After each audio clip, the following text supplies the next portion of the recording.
Praise Lord everyone, this is the 10th day of completing my Bible in 30 days, and once again I am here to encourage you with one word, and this is in 1 Samuel chapter 3 verse 7 and verse 8. I'll read in Hindi.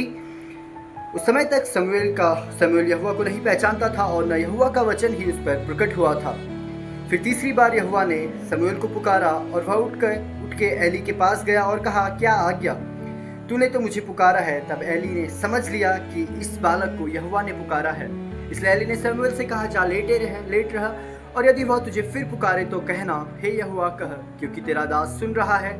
तब समूएल अपने स्थान पर जा late गया।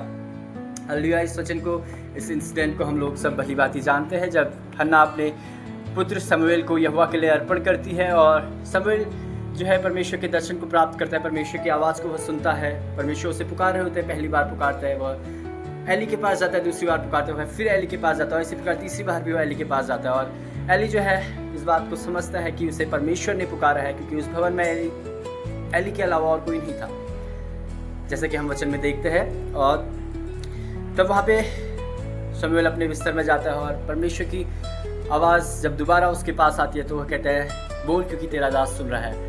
और साथियों, जब इस वचन को मैं पढ़ रहा था तो मैंने यह समझा कि हमें भी अपने आत्मिक जीवन में अपने अगुओं की सहायता की ज़रूरत होती है, अपने अगुओं के मार्गदर्शन की हमें ज़रूरत होती है। जब हम अपने आत्मिक रूप में हम बढ़ रहे होते हैं तो हमें आवश्यक होता है कि हम अपने अगुओं की राय लें, उनसे पूछें और कि उनके पास अपनी बातों को लेके जाए। और जो कुछ, क्योंकि परमेश्वर का वचन कहता है कि हमारे अगुवे जो है उन्हें परमेश्वर के सम्मुख हमारे प्राणों का लेखा देना है, और वह हमारे लिए जो है परमेश्वर से प्रार्थना करते हैं, परमेश्वर से मांगते हैं। और क्योंकि आत्मिक रीति में वो इस वचन में, परमेश्वर के वचन में, परमेश्वर के राज में हमसे काफ़ी आगे है, काफ़ी बातें, काफ़ी बड़ा अनुभव उनके जीवनों में है। तो हमें आवश्यक है कि जब हम अपने आत्मिक जीवन में परमेश्वर के साथ साथ हम बढ़ रहे हैं, अपने अगुओं की राय लें। इसमें कोई भी शर्माने की या अपने आप को नीचा देखने की कोई बात नहीं है इसमें, क्योंकि जैसे हम पवित्र आत्मा से हम सीखते हैं, हो सकता है पवित्र आत्मा, हो सकता नहीं, यह संभव है कि पवित्र आत्मा हमारे अगुओं के द्वारा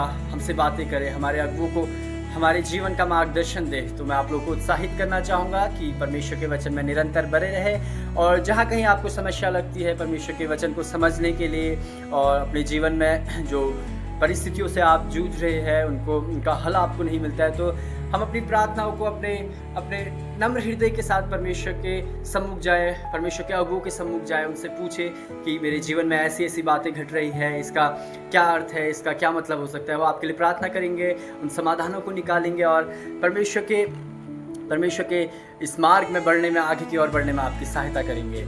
परमेश्वर आप सभी को आशीष दे। May God bless.